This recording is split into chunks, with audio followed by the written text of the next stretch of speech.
Hello and welcome to a lovely Monday here in Mustard Land. A day where we was promised lots and lots of rain all day and we've been let down.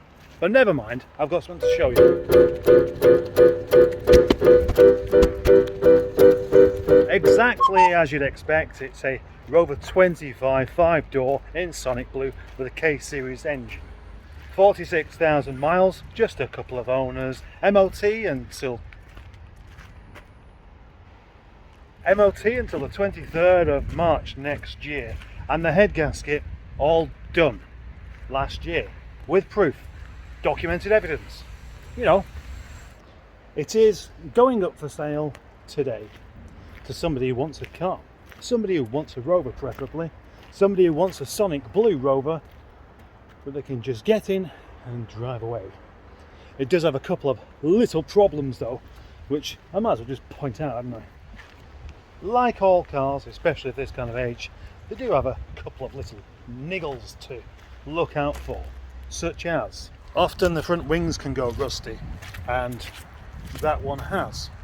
Often the sunroof can leak, and this one did, so it's been sealed up. Window regulators can go wrong, and this one did. Incidentally, I can supply a window regulator for this car when I've got one.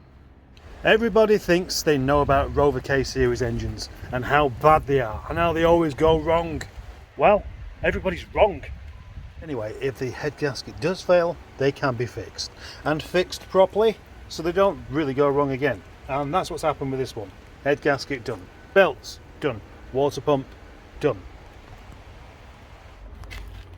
Leather seats, both sides, and leather in the back as well. Call that luxury if you like. The kind of luxury that yes, you can rely on with Rover. They always like leather seats, and this one, it's quite nice actually. Yeah, I'd call it nice. It does have another couple of little scuffs here and there though. Look, there's one there, and I think there's one around the other side as well. Where is it? Oh yeah, there it is. Yeah, it's not really the end of the world. Couple of fine scratches here and there, but nothing major.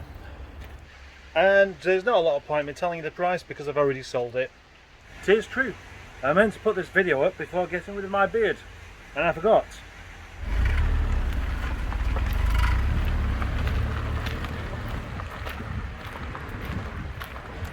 Short stay for Reggie. Very short indeed, but he's found himself a happy new home in Scotland.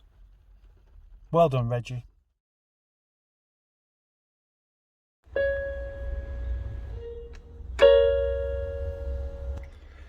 Well, today's been an even more humbling experience.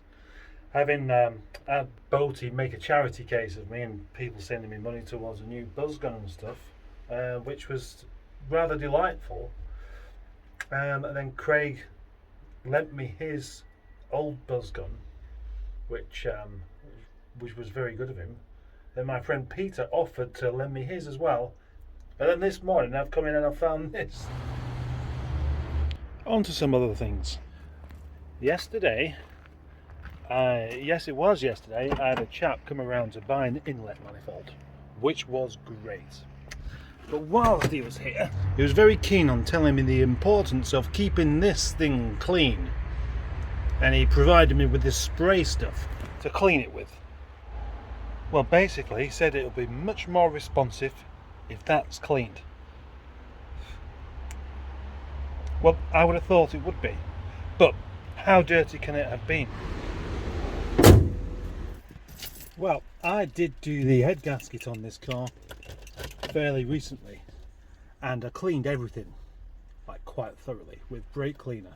But according to this chap, that's not enough.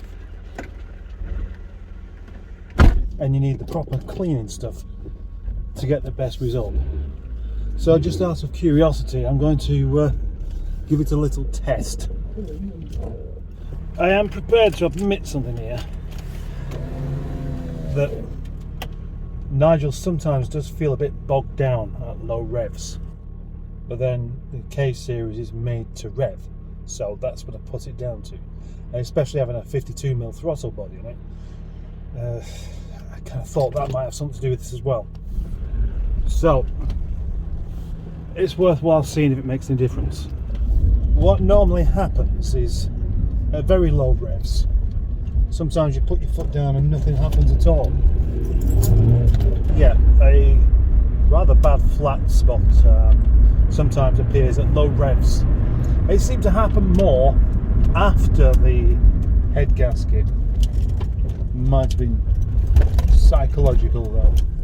He was an exceedingly old man. So here, pulling out.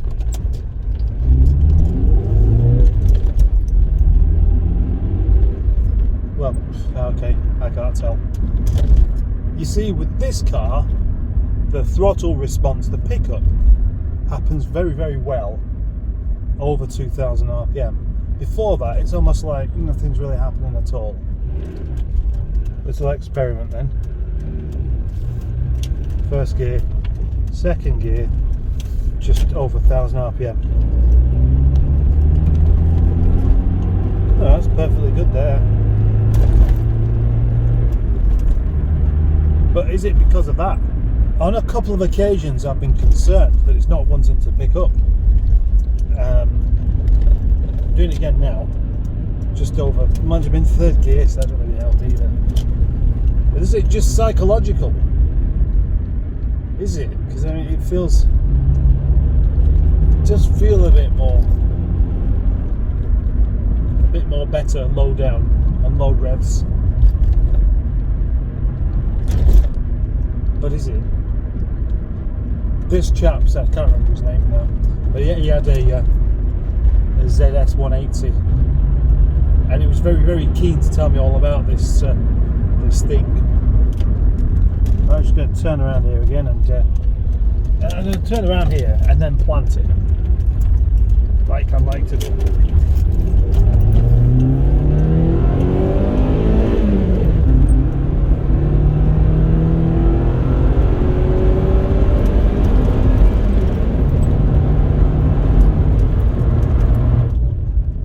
Did actually feel quite quick, but then again, this car always does to me.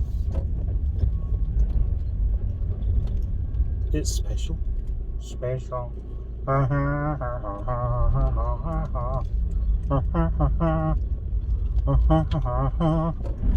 Conclusion? No conclusion.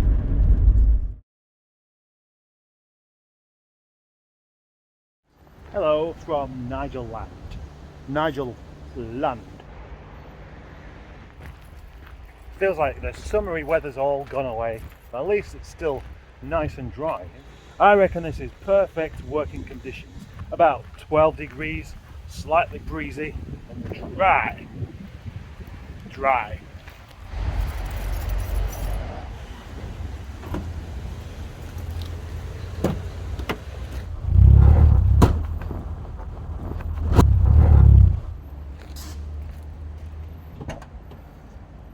Today I am going to try and make the most exciting video ever whilst doing some tidying up. Yeah. Tidying up. This also means organising some parts that I have left outside because they don't matter about being left outside. It is time to try out my new toy, gifted by a very generous YouTube person. Keep forgetting things. One of the reasons for using that trolley with all the tools on was I can wheel it around and stop this constant marching up and down in the yard that I seem to do, because I need another socket, or I need a hammer, or I need a screwdriver, or any particular thing. And yet every time I start doing something I forget to do it. But then in actual fact I would be best off using Mr. Mitch over here to bring a box of bits up and do the dismantling up here instead. And I've only just thought of doing that. I don't mean to insult myself, but I really am very stupid sometimes. This is Mr. Mitch. Mr. Mitch the trolley. Sometimes known as Sean. Sean the trolley. Although I can't remember why I called it Sean, so I don't bother any longer. They're surprisingly unstable. I'm going to sound like a bit of a weakling here, but I think that box with all that stuff in there is a bit too heavy, so I'm going to transport the stuff one piece at a time, like that. There we go, like so. Not all this is worthwhile keeping it. Oh. That went wrong, didn't it? It's a fairly good example of why, when I'm trying to do some work, I don't do a great deal of videoing, because it's difficult to do both at the same time. One thing the old buzz gun can never really do is undo these kind of bolts, because they're just far too tight. That's where you need a breaker bar. And as I have always found, once you start using a breaker bar on a part that's on the floor, it's just going to move around. So you need to stick it in the vise instead.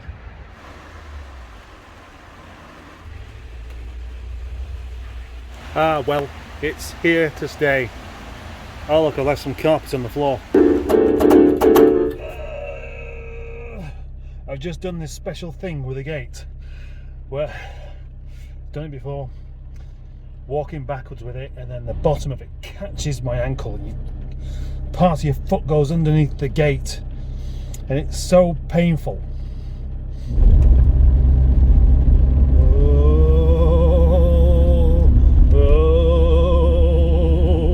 Yes, that is the I'm in a lot of pain song. It's not very pleasant, but then neither is the sensation of that massive metal gate cracking your foot like that. I'm afraid to take my sock off just in case it looks like a smashed apple in a condom. What a miserable day it's turned out to be. I've lost my motivation.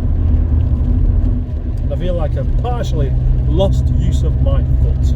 I seem to be banging on about my foot quite a bit, but well, maybe if I take my mind off of it, think about something else, the pain will go away.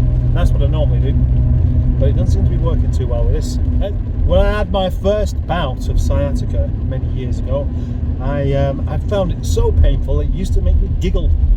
I don't know if anybody else has ever done that, but every time it came back as well, it was so... I couldn't stop laughing. So it's obviously not quite as bad as that. What work can I do on this? Very little actually, but I'm just not used to the rain. You see, we've been rather spoiled recently by the rather excellent summer that we've had. Just got to now acclimatise to having miserable weather all the time, so that you can basically motivate yourself to do things. But with this, and I was supposed to be doing some jobs outside. Inside, I've got a head gasket to start off on Rhiannon, but I really want to start that off in the morning. Maybe tomorrow morning, come to think of it. I'm talking myself out of going back to work and thinking the best thing I can do is pop to the shop and buy some food. Partly because I'm starving right now, and mostly because I can't be bothered going back and getting drenched again. So I think that's the answer. Food.